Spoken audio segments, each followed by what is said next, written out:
Victor Nyamwanza. Jesus Garai Nyamwanza. We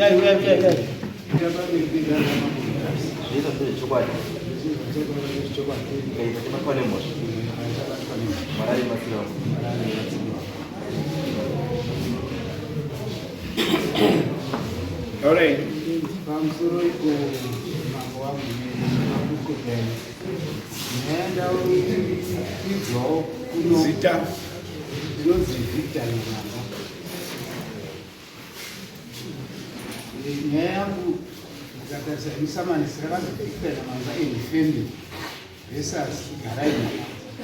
Sandine femili yatakatungamirira iri mumashure mamwe ndauya nechikwata changu mumba medu ino 12 vakomana 6 vasikana 6. Saka vasikana ndivo vakanyanya kunditsigira. Vakomana panoti Garai poti nini poita Jobho yorapo isu tiripo. Pana Steni haapo, Simba haapo naRobi. Jobho, Garai naRobi ndo vatiri versus nawo nevamwe wesa. Garai uri kuita basa rekutengesa minda, uri kutengesa land. Wakanga ari South Africa for some 20 years. Ndobva adzoka last year pakata. Adzoka kudaro so far watiriuziva isusu vanhu vaatengesera i3. Pano unozi Bhanda waakatengesera pakafa baba. Bhanda yanga abva kutengeserwa kuti baba. Vakomana tiripo tese, Bhanda wanga wakachistructure chemapuranga. Tiripo tese naiye tese tiripo sisi. Takati no, iwe unokuruka baba because baba wanga ungetowa nezvanga akuita akutengesa lendi zvimwe zviyazvo. Saka tikati wakakuruka baba, land haitengeswi. Tikabatana tiri tese tikachidhonora tikachipwanya. Munhu iye akatozonga akundifonera ini. Ndakandomutyidzirawo ndikati ndawo magare kuonoda. Land haitengeswi. But nhasi unoyu Garai watengesera Bhanda. Bhanda ndakataura naye wanga autogredha road autochera puwa toilet nefoundation chichi. Ndikataura naye Bhanda so far wakanzwisisa aigambira. Pane unodzi Simango. Uyu Garai uyu une nzvimbo yaakasomboti baba wachipo. Baba waindoti munhu unosarudza paunoda. Garai abva ati kubanuko ndiko ndiruda baba wanga ine dhemu. Aibva atoda kuti pazocherwe mugero unouya kudai. Saka ndakuitira kuti chindizoite pipe daughter mumba chichi. Aibva agara anzi wakazodzika negonyeti. Anga ari gonyeti kudai. Aibva anyura. Aibva ati anichaka. Aibva akwira pamwe pamusoro. Paakasvika kochera futi toilet nefoundation. Aibva asiya. Ndipo akabva azoenda kuSouth Africa. Izvozvo wadzoka kubva kuSouth Africa. Wakasvika koti matongo aigara wana baba. Baba wakati paakaroora wanga ari pamusha wana sekuru. Aibva mai edu abikiswa. Aibva awaka. But later baba wakazobira mhiri road. Aibva aenda kochiita lendi yataakuchinetsana iyi. Wakaenda kokwekera lendi yake hombe. Saka uyu adzoka izvizvi. Baba structure yakasiya ngeri yamai ndo makasvika kopinda. Vanga asina pekusvikira semunhu anga asina kunga awaka. Uri kuti ngepake uko kubani kwaaritengesera wana Bhanda nana Simango. Izvozvi pane mukadzi uri unozi Mai Tadiwa wakatengesera mai manje. Watowaka mansion. And takamufonera Mai Tadiwa waya. Wese vasikana vakamufonera Mai Tadiwa. This land is in dispute. Iwo usadi wakatodyirwa mari. Mira Mai Tadiwa akati ndazvi. But uyu nhasi ndiri kutotaura naye mai manje. Akati wese takazozvi Mai Tadiwa uri takarikiriki kuwa. Wakanzi iwo waka kuitira kuti chi awawa kana dai nyaya ikazoenda kwamambo ndikarusa iwo hapana zvaunozoitwa. Saka taane dambudziko raMai Tadiwa yeyo kuti tichamudini. Edi Mai Tadiwa wacho paakapiwa ndetokuti mwana wangu inini mukomana ini ndina vakadzi vaini. Mukadzi mukuru Petaida kumuakira takada tondovhura foundation chichi zvese but then takazovaka kutaun saka zvokumushana wada kuzonyanya ndopatakati mwana mukomana chidini chichiwaka pamai wakwa inini ndinomwe mukadzi ndakawaka apa pasaidi maitadiwa pari kuwaka mwana wangu kicheni yakatarisawo maitadiwa ndopaakazivawo chiwaka zvotori kicheni iri toita kunge main house ndo yechi ine kicheni saka uyu uri kuti ngepangu handisi kutengesa ndiri kundopawo hangu hama dzangu maitadiwa wakandibatsira ndiri South Africa saka izvizvi ndatomupa uyo uri kupa ko vana vambokwana here tambokwana here isusu wacho ende uri kuti bani iri ngerangu wakaramba iwo kubani uko uchiti kunonyudza handichadi ukasiya foundation ine netoilet uikwira uicherachera wasiya apo pawaenda kupinda futi mumatokwana baba uri kuti ngepako izvozvi tine nyaya yambuya waidurache watisungisa futi nyaya iyi iri kuzi Garai Steni Stella but iko zvino izvi Garai wakusungiswa ndimbuya asi pekutanga nyaya iyi mbuya wanga ari kusungisa Stella na Steni ari kuwirirana naGarai nhasi titushayo zvapandukirana mbuya wakusungisa iyo ichapindo hayo but yakadapindira ini ndeyekuti mukoma wadi uri kutengesa lendi saka tikushayo kuti todini vanhu wake izvozvi sabhuku wedu muchena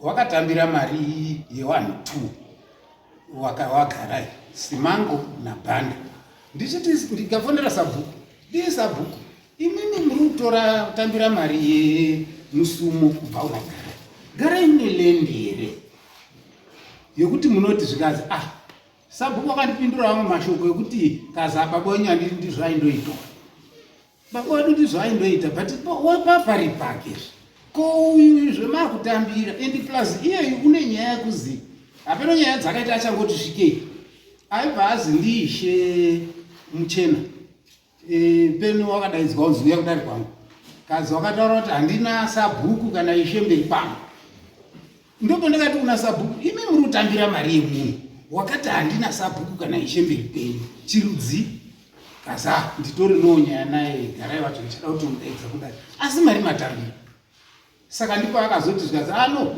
zvendazwa kuti muri kukakawadzana akachauya futi handichadini handichatambira but tiuzwa kuti maitadiwa wako wakapa hatichazivi sabhuku wakatambira futi here kana kuti wakandoita madhira avo saka ndiyo nyaya yandapindirawo nayo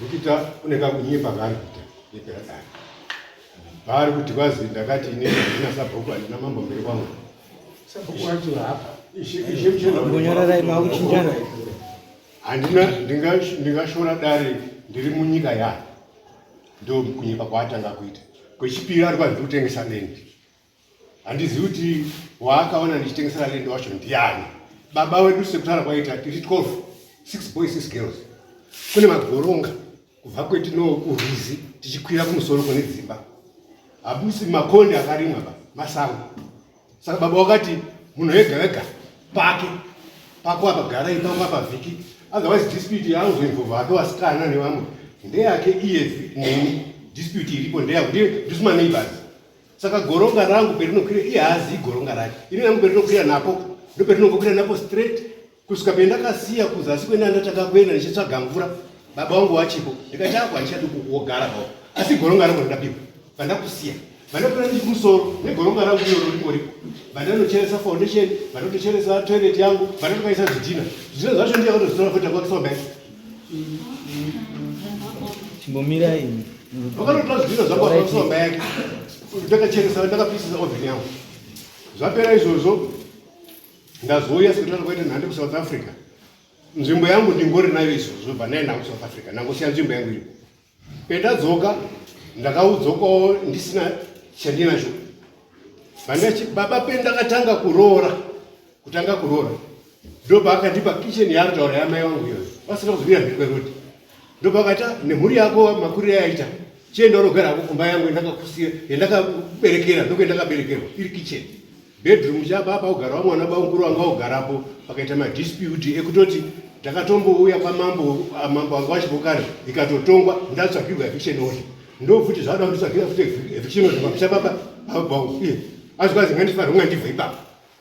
Saka mashezaro zvatibata yana mbuya mjuu wachapinzwa wega ndozoipindura. Saka nyaya iripo ndeyekuti ishamwari dzangu dzimwe dzakatibatsira semazuva ndataura kuti ndani zvingazvingandifambire mushe saka vanoita ndibatsirawo vachindipasira. Saka ndauya vakati tikumbira pakisa musoro vanoti kana kuri kuti mambo kuti ngatidzike chandauzvei lendima makagovaniswa here. yes chokwadi tatakapiwa mupake jobho une pake steni une pake but then muzwa kuti already kana mumafamily members akutoramba kuti ndinobvira tagovaniswa, then it means there will be an issue.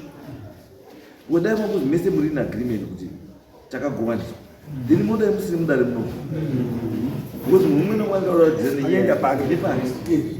but feki kuti muri yese yakuya iri versus ka it means kuti kugovaniswa chaiko chaiko hakuna kugovana. Saka what it means is kuti kana musina kugovaniswa ka it means kuti state yababa. Saka whatever is supposed is done state yababa chinofanira kunge chine agreement yemunhu wese. One will not put us in. I eat chimchechi chimwa. Ndo nyaya chingani ichipiri. So what we want to do now, establish kuti sekutaura kwenyu wagarai munhu wese akapiwa pake here, then paground pacho pakambomira sei land yacho. We need to know that. Then we also need one wakapinda iwawo kuti wauye panapo, because kana vanhu vava makatongowa bhadharisa mari it's an issue. Ndio masabhukudziwo zvatikurapo land haidi. Yes. So vanhu iwawo kana vari vatatu kana vari 4 kana vari 5 kana chi tikuwada mudare muno tinzwe kuti wakauya sei ipapo.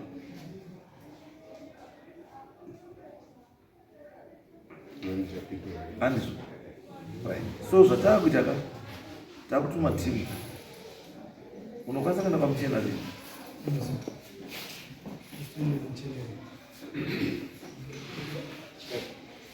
chitatu.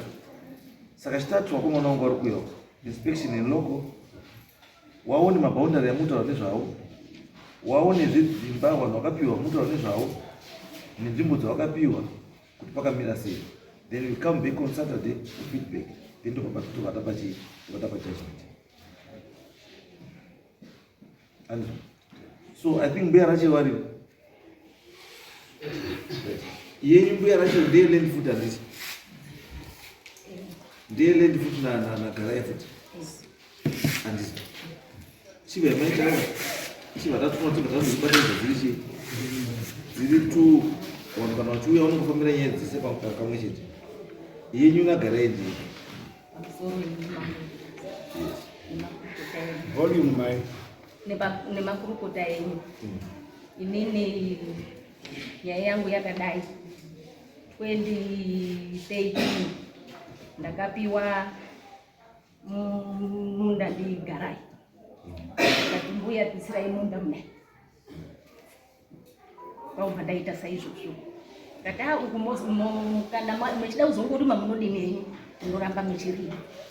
Kwaubva ndazokopera kuti pasaite zvinonetsa. Ndadaro ndochizoti 2015 pakubva paita munhu wakanga azi kuda kutenga futi panzvimbo ipo papo, asi handi baba wacho wanga arida kudini hai, anga arida kutengesa. Wachibva ndaenda kotaura kumadzisabhuku kuti nzvimbo iya yemwana uya yaakudini yaakutengesa. Obva taenda kumadzisabhuku naishe muchena wakasoshaika, wabva yatongwa, wabva zvaziva iwewe Stephen aufaniri kudaro, siya mbuya wadini muntu. taenda zvadaro tobva tazoti 2023 ndozoona Steni naSteri wakuuya kwandiri kazi mbuya takuda kutora apa. Ndikati muda kutora hapo ndo zvataura Garai here. Hatina uzwisisana ba. Ndo zvataura Garai here. Hatina uzwisisana. Ndati isusu takudini? Takufonera Garai.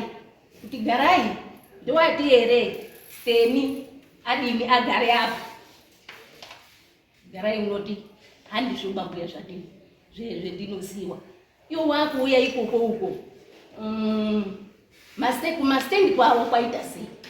Ngati inini handidini handizvisii. Wakabva watanga kuita violence neni isikaiti inorwadza. Wakatanga kuita zvakawanda. Garai akazotitumira inoziya affidavit kuti zvizikanwe kuti ndiye wakandipa apa kuti tirime. Wabva taenda kumupurisa waSabhuku. Kwauchizoenda kwaSabhuku kwacho kuti ndo zviri kuita wana wari kundishungurudza. Saka ndodini? Wabva taenda kwasha. Tane affidavit iya. Ishe akatitonga zvaakatiitira. Asi Ishe wakati endai kumapurisa kana wanaiwa wakudini wakuita violence yakadaro. Saka takandotora matanhiro ekwenda kumapurisa. Mapurisa akati endai nyaya yenyu ingaitoendepi ngekuti wana wapera kudestroya waya nekuzodini. Saka zvadaro Ishe wobva azotitonga ikazi mbuya imini hamufaniri kudini ba tazobva nematsamba akandoziwa chimire zvawarikudini zvavari kuita. Ikazi imini mbuya hamufaniri kurima paro ipo papo. Wenda ndatochera pfungudza yangu isingaiti. Kazvikuiwe iwa tatanura wakuuya nemotika mumakomba imomo kuisa goti. Wana wakuisa goti sei? Asi Ishe wakati musasa sense zviri. Saka kusvikira Garai wacho azouya ndiye uya azouya kusvikira 25 uno Ishe haana kuzotiti tuyaitenzanise nyaya yenyu iya. Hapana chitakazoona. Kutoti imini handidi kutaura nemi. Ndinoda kutaura naSteni nani naGarai. Saka ndaibva ndashaya kuziva kuti saka ndodini ndotaurirani. Hapana chena ndichamboziva kuti ndoita sei. Saka maona ndiri kuuya mama. Ndiyo kumira kwakaita nyaya. No, it's okay. Nyaya yenyu panapa yakushatira mbuya. Ndinokuti pamakapiwa naGarai papari pake here kana papari pemhuri? Pamakapiwa naGarai pakakupai papari pake here kana papari pemhuri? Panga pari mukoma wemurume wangu. Ungayo nditaura mbuya. Munoda kuti mubatsirike. Nani? Tikutaura nenyaya yekuti chinhu ichi kaichi estate iyi kai haisati yadeclarewa haisati yaita sei handiti.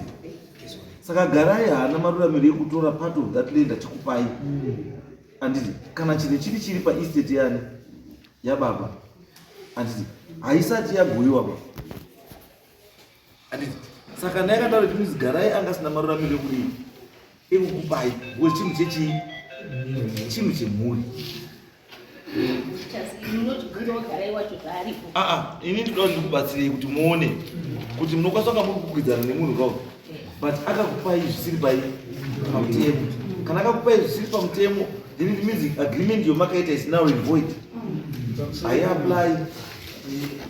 tiri ipapo tine judgment inoconcern piece of land iwe yekuti mbuya vachiri kuirana naGarai vakaenda kukoti vachino steni ini pano ndakamirira steni haana kukwanisa ku baba vakatengesa land iyi vanetsana naGarai. Garai ari kuti ndepangu ndakapapuwa ndimbuya ani wewe.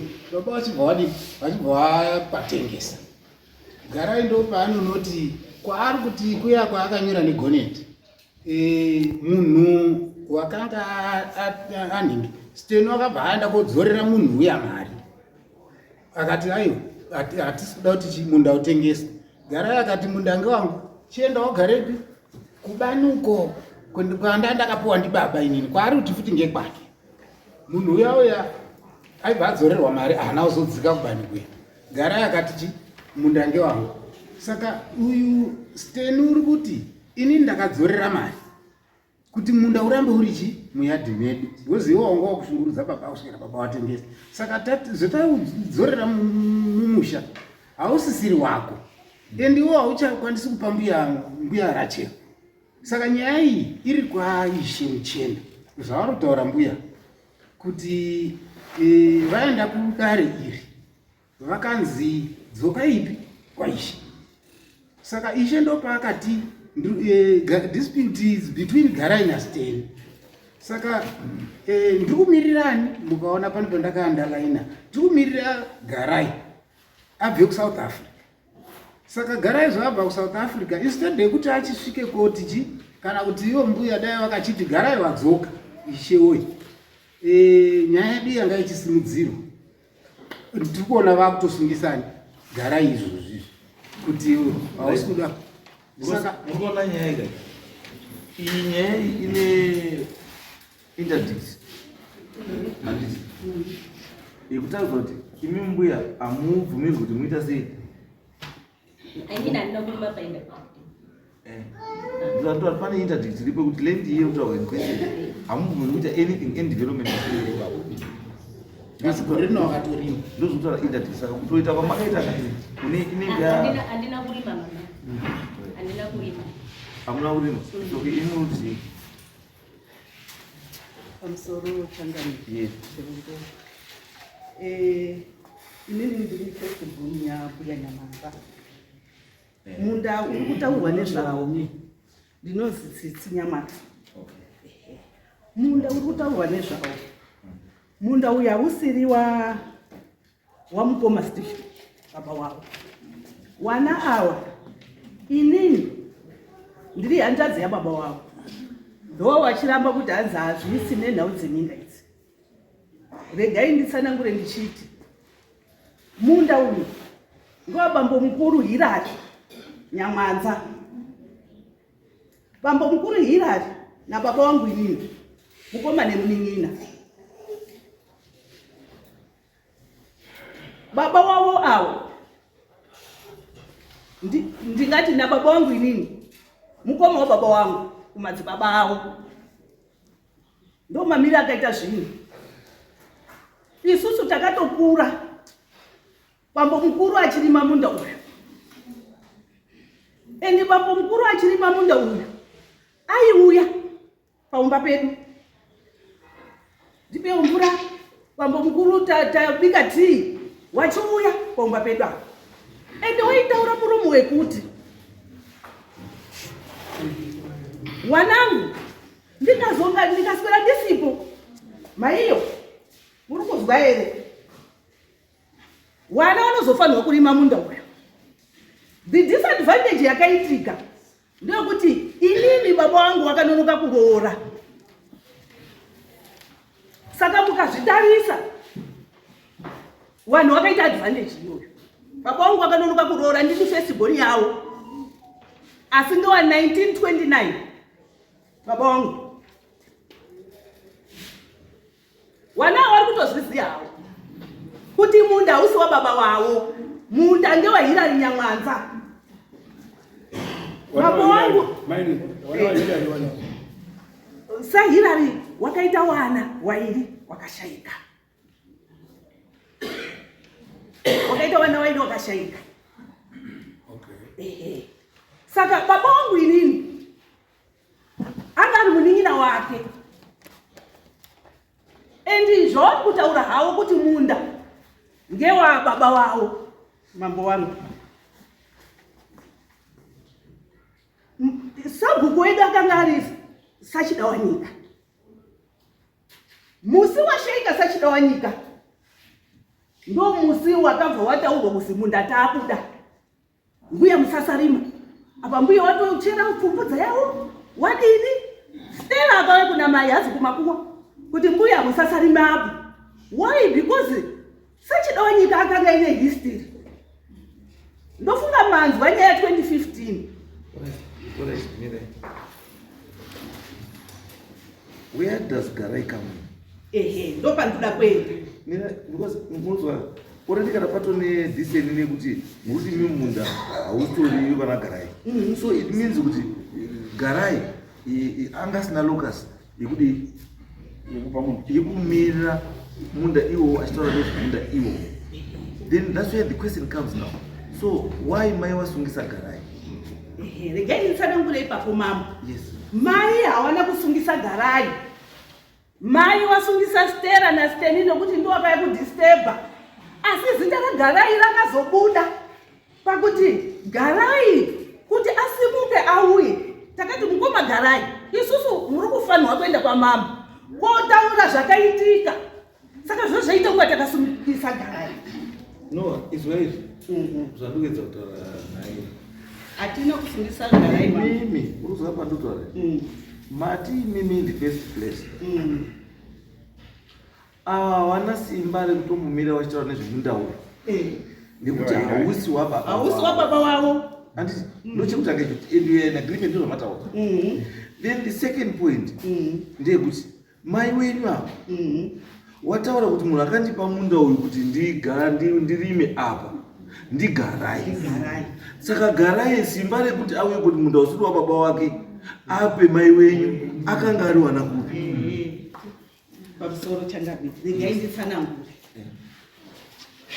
Garai imimi haundi munosanangura nekuti handi mumakapu. Garai ndiyo unosanangura kuti simba rekutora munda usiri wababa wake achipa mai wenyu. Unless muri kutaura kuti muri pane zvamuri kuwanda. Mai wenyu wakatengeserwa munda ndiGarai. Asi muri kunyara kana kusha kuti Garai wakadini wakaya mari. Pamusoro ichakabi. Because amirai. Vakadara chowati tinotenderera. Anga mwana kubvunza nekubvunza. Mibvunzo two very simple. Haidi make condition. Haitombodi zvakawanda. Kuti mimi mataura kuti sekuziva kwamunoita muri haina chekuita nemunda. Haina mama. Ende kana totaura kuti muri haina chekuita nditi it also includes Garai. Because Garai is also part of that family.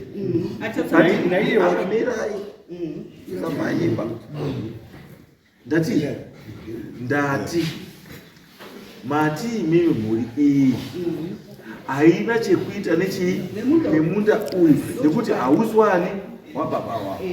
Ndikati muri iyi iri kuincluda kuti ani Garai. Anditi anditi asi tobva tadzoka mai wenyu paataura mai ati munda uyu ndakaupiwa naGarai. Anditi ndobva ndachibvunzwa kuti iyazva saka kana Garai anga asina maruramiro nesimba rekupa munda uyu saka mai wenyu sei akaita zvaaiziva kuti zviri wrong? Garai kwakwa kudzosera munda. Garai aine simba ripi rekudzosera munda? Anga ari kudzosera. Achidzosera kuna ani kudosera mai anoduduzwa. Don't confuse this issue. Okay. Akamuzwa, don't confuse the one. And kana kutenderedza brain dzevanhu. Muridzi wenyaya in this case is your mother. And you come in as witnesses. And saka let muridzi wenyaya the respondent atitaurire zvaanosiva nenyaya. Saka isusu according to her she has said kuti munda ndakapiwa naGarai. Asi imi muri kutaura kuti munda hausi wababa waGarai. Ende Garai anga asina maruramiro ekupa chiwe. What does it mean indirectly? It means that everything that was done is now and void.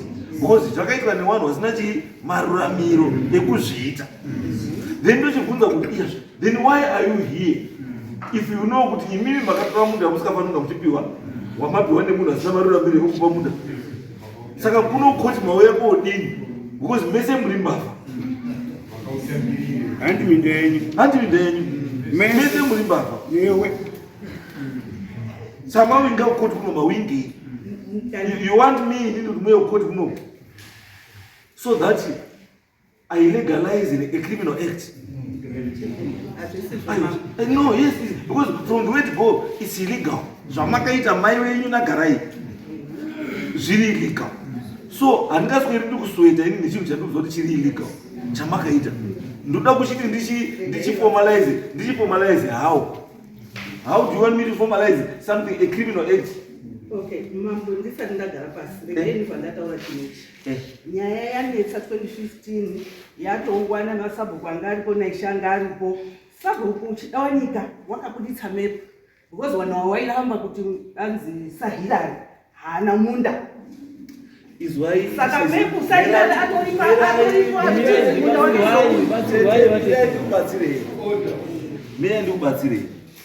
Who is supposed to be the complainant in this case? Who is supposed to be the complainant in this case? Who has been prejudiced? Is it your mother? Kanoti muri ya Sahirari. Muri ya Sahirari ilipi? Tisu. Amusi. Muri ya Sahirari zvandakatsanangura. Mirai tete. Wakafa wana waSahirari mati wakafa. Saka chakupai mimi simba chi? What do you have? What legal document do you have? Chakakupai kuti ndima kuti take over minda yaSahirari. Alright, ndegei wambutaura. Hawatauri pa wasina noHirari. Ndiri kuda mwana waSahirari. Alright. Aripo here is when can waste the time. Mwana waSahirari uripo here. Mwana waSahirari. Inini? Buya. Ndati mwana waSahirari uripo here. Manizasimuka. Patafa. Mira garapasi. Ndati mwana waSahirari uripo here. Aiwa, iwa. Haziwe kuti mwana waSahirari. Muda zokumutaura kuti sumuka. No.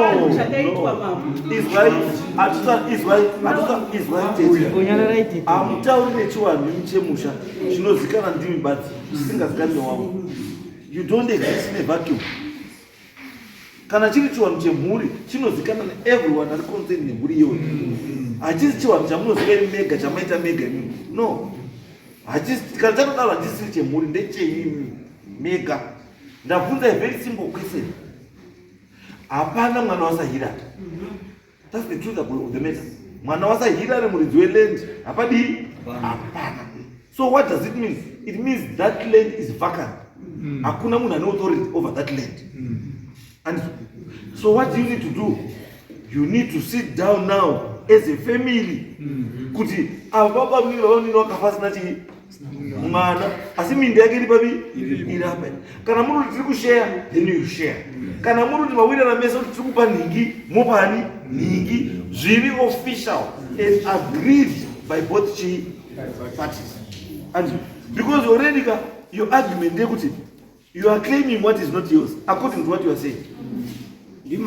Ndimataura handisitaura zvandikuda zvangu zvomusoroba ndii muri nditaurira imi. Baba pawakafa uyu muninongu ndiye akatorwa akarumiswa zvinozi mushonga uya uyo marita uyu. Izwaizvaitete zvandikutaura. Murikuona nyaya kwandikutaura pamusukubvisa zvandinoedza kutaura. Pandinoedza kutaura ndati mai wakapiwa munda ndiGarai. Garai wakanga arumiswa mushonga here. The case before this court is between your mother and Garai. Muruzwa? Ndoka ndobvunza kuti Garai simba rekuzopa mai wenyu munda asina kurumiswa mushonga wakarionepi? Mukona pari yangu? Imi muruti kwenyu akarumiswa mushonga uripo. Okuti mai wenyu aifana kumupa munda ndiani? Ndiye akarumisa chii? Akarumiswa mushonga. Inonzi mbeu. Andisi? Akarumiswa mbeu. Saka ndosaka kuti kana akarumiswa mbeu ari chii? Aripo. Sei akanyara? Indizia asikasumuki. Sei asukasumuka chitipenda chiri chake. Uri ndiye akasiwa. Because ndosaka ndabvunza but takutoterewa kusumuka pia. Wakungosumuka pia asi nyaya ndatopedza. Nyaya mira yenyu kana. Murwana nyamwanzo wapi? We mudhara driver pasambe. Uyu mudhara pasitoro padhuze pamahere. Mashopu yamahere. Pindirai 111 we. Pindirai umwe. Ziva nzvimbo yemunhu. Ndinoziva kwese ndinoziva zvinhu zvamunhu hapana kunotaura. Garai pasi. Kana uyu mudhara yamutaura chinawanyika munhu akandiesa bhuku reforombo yewaiti uyu ari padhuze panakasikwa pabruce ndopatsareka aiwa ndiye kaunotana aigara aidzika neapa padhuze pehanzadzi yapashinga idzapa chibva patsambe padhasiki handitaaakwenda kwana chimunda pana chimunda rodi yepatsambe aishanda mbuya izvaitwa yekumugoro iyi inodzika kumatero kaine kubudia kwakuine matanga enguru yekwatsamba kwachikwa ushambo saka munhu ndio rodi inodzika papaurongoro iyi tokura nechekumusoro paigara mai mabambe masera rodi iraba yatsva ndio dhaski yaidzika iyo yobva yapfuura nepamukunda mashinga idzapo yobva yadzika yobva enda pakasipo pana mevisina naiwe apa yobva yadzika totoraka rodi kanodzika kuenda kachimunda tova tadzika takuti utenga munonditaura rodi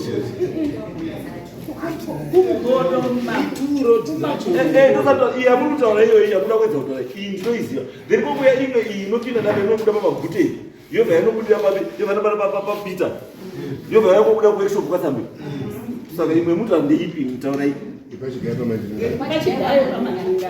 yepachigaya pamandirikana pana tobia kana pana justin here pana tobia pana justin saka muruta ndisuziva yararai ndimutaurei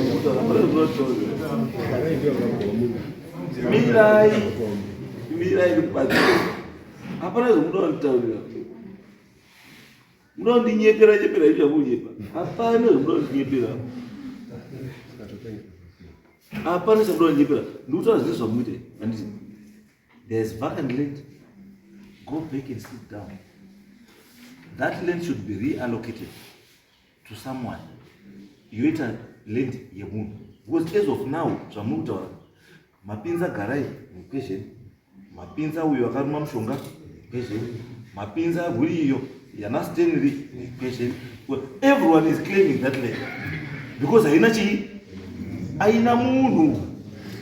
Land ngaiwe nechi nemunhu anozi apa ndepanhingi iyi ndega iyi andi yasiyana nekutengesa kweland bani kwagarai. Asi mambo iyoyo ndio nyaya yatando kuti paya ine this judgment ndosaka ndosaka before ishe muchendo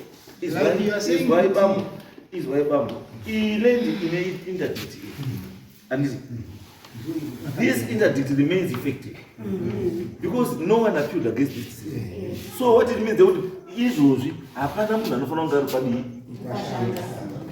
because this interdict ukatongoshanda ipo panzvimbo iyoyo you are in contempt of court. Hapana kurimwa.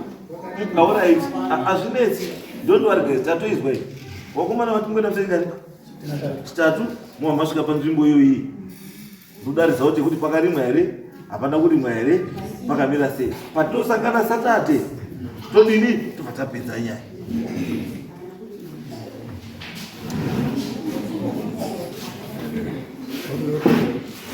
Musasa tidzosewo mashure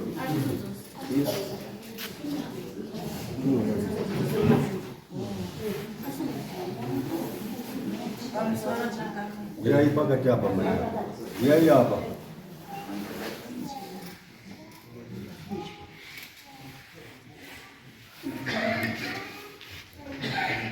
Kira pastage hapo.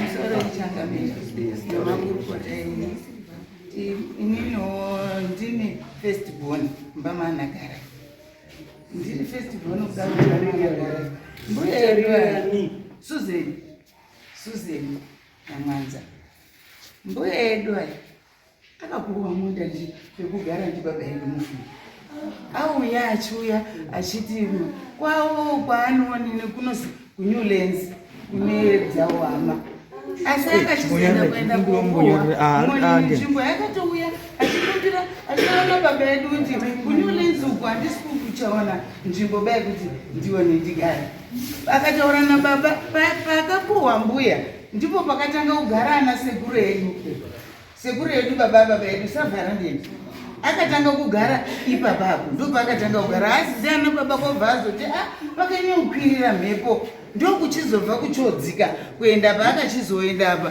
pane imba iri kugarwa ndiyo ndigarai saka zvadaro zvezviya anga andova mafuro ekundoti mombe mai edu ozi manje paakatanga kuroorwa ndiye muroora wakagara pamusha mai ana baba mukuru aigara umwe Bulawayo umwe Harare umwe ari kupi ana mukomana baba ane maitoro kuti waidhiraivha patsambe akazotouya papai saka zvadaro zvezviya munini mai edu anozi atanga kubikiswa muimba irugara mbuya akaenda kohati munini muchienda uende korima apo kuitira kuti hama dzako dzikauyawo unoonawo chikurongedzera kwobva apuhwa munde iwoyo uri kuzi ndiwo nini ndigare uyo ndakapawo nini mbuya baba edu paakapa mbuya pane mamaki mutsurunguni waakazi ndiwo pemunogumira ngekuti uyu munda uyu hauiti pangewo maSuzeni waakapuhwa ndimai vangu kuti anga achirima saka handikwanisi kuti ndimugoere bamunini nzvimbo iyoyi ndokuzogara kwaitawo nini nzvimbo iyoyo mbuya achibva ataridzwa mugano wawo kuti munogumira apa uku hamuzoyambukiba uku muchizoenda ari kupanana murudo mune zvakanaka ana mbuya akatenga mombe dzichigara mudanga medu dzichifudzwa ngaana epomba pedu mbuya ari Harare nemhuri yawo akazouyawo akauyawo kuya kugara zvanga zvakanaka mufunge zvanga zvakanaka asi ipapapa chazondoenda kuenda koitisa hondo ndicho chekuti akuchiti munda ndakapuwa ndigarai yeti baba edu ndiwo akaapa pekugara sekuru bambo patu munini mwana wambuya akazouya kuna baba edu akati ndarorawo ndaitawo mukamusha mukoma ndiwedzererewo roshi akawedzererwa kusaidhi rekuzasi haana kupuhwa ukuba uku kusaidhi rekuanaoni rekune munda wamaedu ngokuti baba edu airespekta munda iwoyo achiringe wamaedu saka garai zvaari kutoita izvi zvekuti unoti zvazi ndazopa mbuya munda nekudini baba akazonga atengesa akati garai uri kundishatirisa mbuya haasi kutenda kuti ndakaapa pekuti agare nhasi ane musha wokuti agare apeno zvaakutorodhazi munda ngewasahirari munda ngewasavarandeni kana dai mukatuma anhu anoenda kwamuchena hapana usingazivi kuti inzvimbo yanga iri yasavarandeni mazvita sekuchena ndinoda kunge muri Wednesday yacho nasabhuku then moita zvamunoita ngatisanganise tichingati but Wednesday what time nguva 9 o'clock Wednesday ngatiwe tiri panzvimbo tozosangana Saturday topana chacho handei